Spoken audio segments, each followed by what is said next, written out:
heard you loud and clear. Never in the history of controller roundups has there ever been a greater omission than the GameSir Cyclone 2. We covered 19 controllers, and the Cyclone 2 was not one of them. Not because we didn't want to cover it. It was on our original coverage list. It just didn't arrive in time. And so lucky for you, ShortCircuit exists, and we are going to take a look at what is potentially one of the best controllers on the entire freaking market. We have our controller, we have our included charging stand. This thing's cool, man. It looks like a little monitor stand. We have our 2.4 gigahertz dongle. We have our instruction manuals, stickers, quick start guide, and we have a 1 meter Type A to Type C USB cable. That's fine. It's shorter than a lot of the cables that I see in controller boxes, but I'm gonna use this thing wireless because why the heck wouldn't I? We also have the white version, which nicely enough comes with a white cable and a white dongle. That's actually a nice little touch I genuinely wasn't expecting. We have our face buttons, our asymmetrical sticks. We have our menu, view, and share buttons. We have our Xbox style turn on button. It's got a nice little light around it. On the bottom, we have our M button, which presumably means mode. You can assign different functions to it. And then at the top, we have our nice clicky bumpers, our triggers, our Type-C port, as well as, now that I know, a phone mounting slot. So you put a little phone mount on there. That's pretty cool. On the back, we have 2 paddles and our little pins for charging for the dock that comes with it. You don't have to get the dock, it costs a little bit more. And on the bottom, we have our headphone jack. Very nice. Very solid amount of buttons, nothing too extra, and I'm okay with that. In terms of hand feel, this is very similar to an Xbox controller. It feels a little bit smaller, and this back edge feels a little bit sharper. It lands right in the crevice of my fourth finger, so it's not uncomfortable, but I think some people won't love it. That does mean that the paddles land right under my middle finger, so it's a very natural hand shape, and it feels very comfortable. It feels quite premium.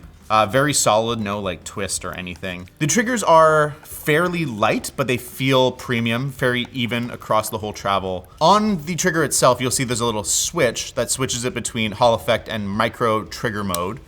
That's an interesting mechanism. Usually there's like a little button here that adds a plastic stop. I don't hate that.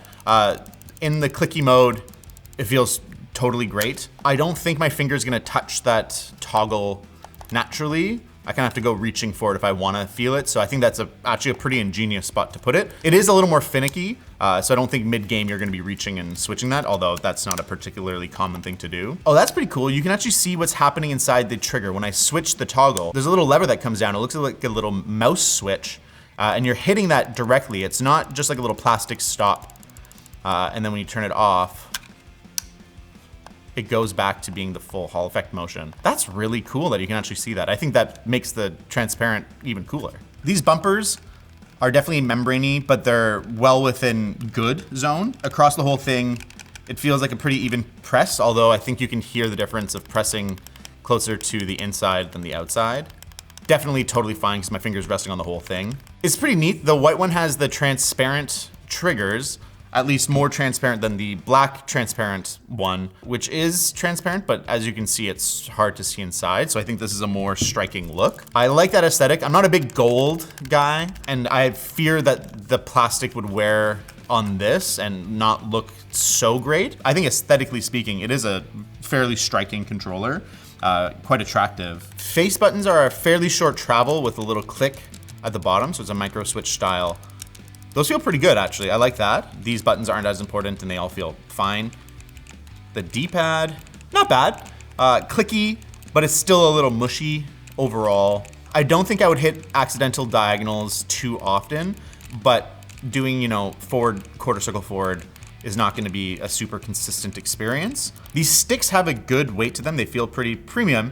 And part of that is actually the selling feature of this controller. These are GameSir's Mag-Res TMR sticks. It's worth noting that these are 12-bit resolution analog sticks, which means that you have a little more definition and precision on the sticks. In my experience, that doesn't translate a ton in game. That being said, I don't play a ton of competitive games with the controller. So I think it's one of those, it's not gonna hurt you, and it's good to have that precision overall, although it's probably not worth going out of your way just to get that. In terms of other features we're gonna get into, it's got RGB, it has esports level rumble, which means absolutely nothing, as well as an 860 milliamp battery, which is adequate size for this, and 1,000 hertz polling rate over its 2.4 gigahertz mode, which is very good. So far, everything is pretty darn good on this thing, and I'm really excited to test it out in game. But first, let us tell you about our sponsor. War Thunder. If you're taking a break from work or you just want to cause a little bit of chaos, in War Thunder you can hop behind one of over 2,500 war machines and let your destructive fantasies take over. Whether it's on PC, console, or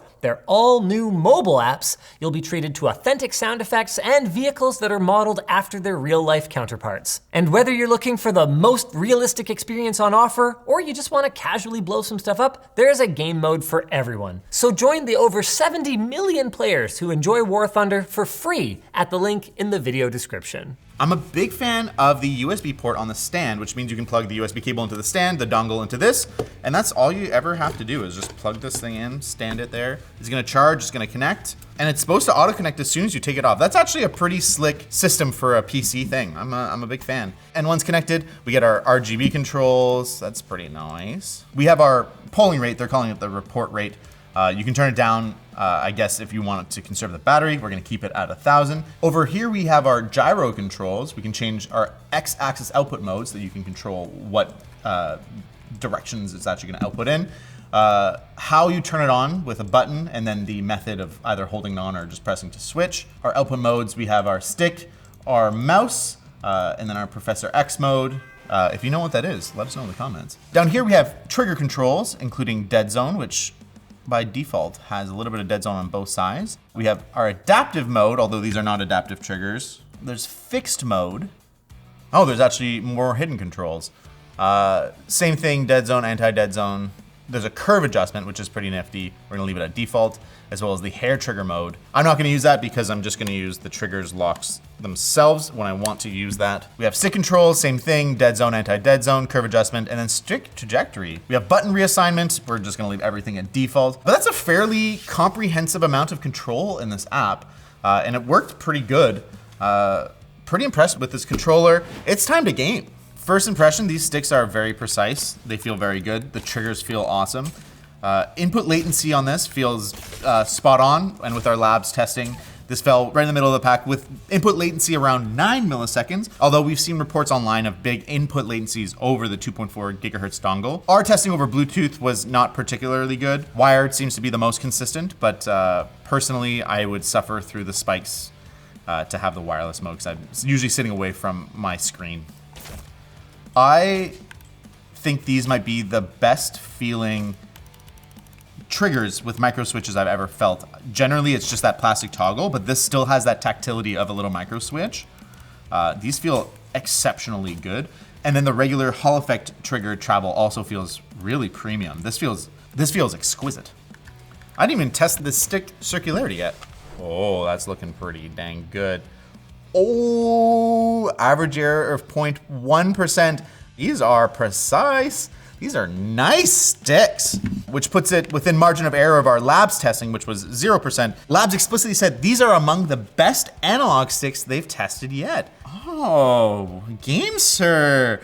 You know how to game, sir. I like recycling jokes from LTTs. This is a really good controller for hand feel too if you're a sweaty gamer. It has this textured plastic feel, so it's not gonna have that gross rubbery decay, and it feels very nice in the hand. Now that we know that the sticks and triggers are phenomenal, why don't we play a game that's gonna test other aspects of this controller? Even in a game that demands precision like Super Meat Boy, this is a flawless experience. I am having a hard time finding any negatives on this thing. I actually really like the amount of click the face buttons have. It's clicky, so there's a definition of when you know you're pressing it, but it's still an acceptable travel amount, so it feels not that far out of the ordinary coming from like an Xbox controller. The Cyclone 2 might be the new king of controllers, especially considering that this controller is only $50 or $56 if you want the stand, which I think is actually worth it. It's made out of metal, it holds the controller well, and it has the little dongle slot.